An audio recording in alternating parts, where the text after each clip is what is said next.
When is Teresa ever going to leave this house? It's quite embarrassing to have a shut-in NEET around the house. Have you planned your move yet? I'll be out of here by today. I can't stand the sight of you, Lenny, anyway. It was clear to anyone that Lenny, my sister-in-law, who ridiculed me with a smirk, was trying to take over our house. However, there was a reason I decided to move out and let her have the house. I had a firm belief that Lenny would not be able to live in this house for long. My name is Teresa. I live with my dad, mom, and Lenny, my brother's wife. My brother was assigned to work overseas shortly after getting married, and Lenny firmly refused to live abroad.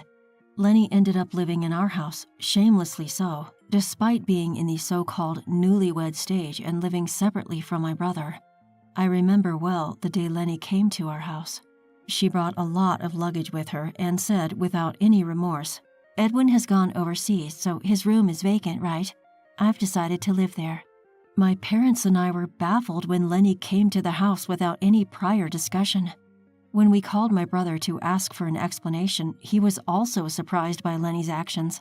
Though my brother, who had just been assigned overseas, did respond, it was ultimately up to my parents and me, who were in direct contact with Lenny, to have the discussion. After getting married, Lenny was supposed to live in the house where my brother lived alone. However, when we asked why she suddenly came to the house, Lenny said the room was too small. I had been to my brother's room, and it didn't seem too small. But Lenny had already unilaterally terminated the lease of my brother's room. Since her parents lived far away and our house was conveniently located for her to get to work, she insisted on living in the house. Naturally, my parents were angry about Lenny's outrageous behavior, but Lenny was smart. "Edwin has gone overseas, and I'm lonely too. Of course, I plan to contribute financially since I'll be living here. I'll also do my best with housework, so please, let me stay in this house." When Lenny pleaded like this, my parents couldn't refuse. I think one of the reasons my parents couldn't strongly reject Lenny was for my brother's sake. My parents didn't seem to mind living with Lenny, which had started suddenly. They were angry about her coming without any discussion, but Lenny was doing housework, as she said, going to work, and paying rent to my parents. However, I was nothing but dissatisfied. For some reason I don't know, Lenny had made me her enemy. "Oh, Teresa, you're as unattractive as ever today." I was utterly surprised when she said that as soon as she saw me when I came out of my room in the morning. I don't think my face is attractive at all, but I was naturally surprised when she suddenly said such a thing. "Teresa, aren't you ashamed to be a shut-in all the time? Edwin is so respectable, going on an overseas assignment, and my in-laws have earned enough to live in such a large house while you, Teresa, are just a NEET, playing at home all the time. I would be too ashamed to stay in such a house if I were you."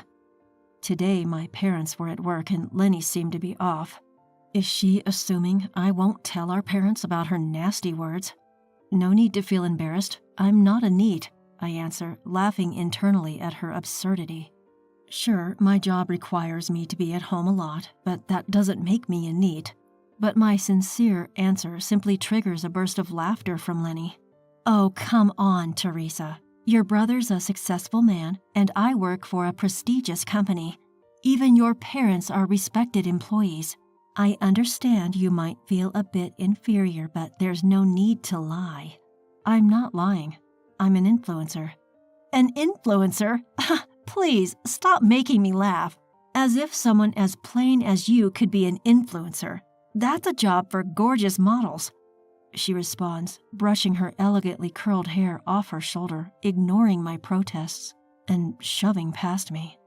As she strides away, a heavy cloud of her perfume lingers in the air. "When will you finally move out, Teresa? It's so embarrassing to have a shut-in NEET in the house. Have you found a new place yet?" She suddenly stops mid-stride, turning around with a malicious grin on her face. "I'll give you an allowance, Teresa. You must be in dire need of money, right? It's only fair for all the housework you do." Laughing softly, she pulls a few $10 bills from her wallet and throws them onto the floor. "Well, see you," she says, leaving the house. Her dismissive attitude really gets under my skin. I'm not only frustrated with Lenny, but also disappointed with my brother's lack of discernment. Did they really think I would just stay silent after such a provocation? Perhaps Lenny saw me as a quiet and meek sister-in-law, but I'm not the type of woman to just sit back and take it. I pick up the strewn money, open the door to Lenny's room without her permission, and throw it inside. She sure had a lot of nerve, acting so high and mighty over a few tens of dollars. Luckily for me, I'm not strapped for cash. I had planned to relax today, but now it seems I'll be quite busy. After tidying up and finishing my work for the day, I start packing my things. I can't stand living under the same roof as Lenny any longer. I decide to move in to my boyfriend's house. Nathan, my boyfriend, with whom I've been discussing marriage plans, is understanding and agrees to accommodate me as soon as I explain the situation. Meanwhile, I make a call to a certain place in the morning. From the moment she came to greet us as a prospective wife, Lenny had always looked down on me. She's probably the type of person who needs to assert her dominance over someone to feel alive. By the time I finish my tasks, my parents return home. I don't mention anything about Lenny. Instead, I join my parents for dinner, a meal I had prepared. Lenny, who had claimed to be out with friends, hadn't returned yet. She said she wouldn't be home for dinner, so I guess she'll return late. I chose not to tell my parents about Lenny yet, waiting for the right moment. Lenny was in for a surprise, and I planned to hit her with it at the worst possible moment. I'm moving in with Nathan starting today. I'll be out of here by tonight. That's quite sudden. Nathan's okay with it? Yep, he agreed, and we're thinking about getting married soon. Well, as long as it's fine by him, just make sure to let him know we said hi. I broke the news to my worried parents, finished washing the dishes with my melancholic mom, and then I picked up my packed belongings and headed out of my room. And there, right on cue, stood Lenny. Dolled up in heavy makeup, Lenny's grin stretched across her face like she'd just spotted her prey. When will you finally leave this house, Teresa? It's so embarrassing to have a shut-in neat like you around. Is your moving day coming soon? I'll be gone today. Trust me, I'm as eager to get away from you as you are to see me gone. Lenny's expression twisted in response to my direct reply. She glared at her cheeky sister-in-law. Her ugly face was truly a sight to behold. No offense to my brother, but I could do without a sister-in-law like her. The next time we'd meet, I'd be ready to serve her a dose of revenge. Well, excuse me then. I bid Lenny farewell, said goodbye to my parents who were relaxing in front of the television downstairs, and left the house. Nathan had said to me, "You probably won't need to deal with your sister-in-law again." But I loved my brother. He was a good-natured man being duped by Lenny, and I couldn't just stand by knowing that. Thanks for your concern, but Lenny needs to be completely ousted from our house. A few days after I left home, I got a call from Mom. You, giving us such a shock by suddenly sending that. Just come home and explain. We've already informed your brother, but he can't make it back right away, so we'll video call him. We've also asked Lenny to take off from work, so hurry back. I responded to Mom's call, which came in late in the afternoon with an okay, and after texting Nathan that I was heading to my parents' house, I left. The family house that I returned to after several days felt heavy with tension the moment I walked in. As I approached the living room, Lenny's cries became louder.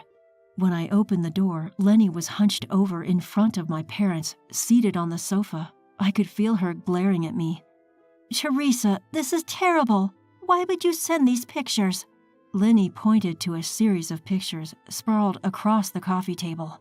The pictures were of Lenny with various men at different locations, some with arms linked, hands held, images of intimacy. The sender, as Lenny indicated, was, of course, me. Private investigators can be quite useful, I thought. On the morning I left home, I had contacted a private investigator to check if my sister-in-law was cheating, transferred the money, and that was it. From just that, such indisputable evidence was procured. "You're the terrible one. What do you mean by doing whatever you want just because I'm not there?" The one shouting was my brother, connected via video call. His face, displayed on the screen, was beet red from anger. Lenny cried out to my brother, "But I was lonely. You always travel abroad even though we're newlyweds, Edwin. You left me alone. You're the one at fault, Edwin." I could feel the anger radiating from my parents' faces, but I calmly stated, "You're right. The fault lies with my brother." Lenny's expression turned to one of disbelief as she looked at me. I leveled my gaze at her, allowing no warmth to seep through. The real problem is my brother's lack of judgment in choosing a woman like you. Lenny, taken aback at my words, leaned in toward me, fuming. What? You've got some nerve, you hideous shut-in, telling me such things. All this chaos, it's your fault. Despite the presence of my parents and brother, Lenny couldn't hold back her true colors. As she realized what she had just blurted out, her hand flew to her mouth. But it was too late. My parents and brother were taken aback, but I just flatly declared, Lenny is always like this. Lenny thinks of me as an ugly shut-in. She played the nice girl in front of everyone else, but she cheats and she doesn't hesitate to be abusive to anyone she perceives as beneath her. My brother is also at fault for choosing to marry such a person. I was just stating the truth. After all, Teresa is a shut-in, not an influencer. That's just a lie, right? The one who sighed at Lenny's brazen defiance was Mom.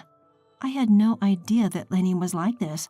Yes, Teresa spends a lot of time at home, but she's not a shut-in. She's a real influencer. Eh? As Lenny gasped in surprise, I shared the name I use for my influencer activities. I suggested she look it up on her mobile phone, and she hurriedly began her search. Upon seeing the search results, a flustered Lenny looked back and forth between me and her phone. Then, with an expression of disbelief, she pointed at me. Really? Teresa is this person? Yep. Makeup is like magic, isn't it? I'm a beauty influencer.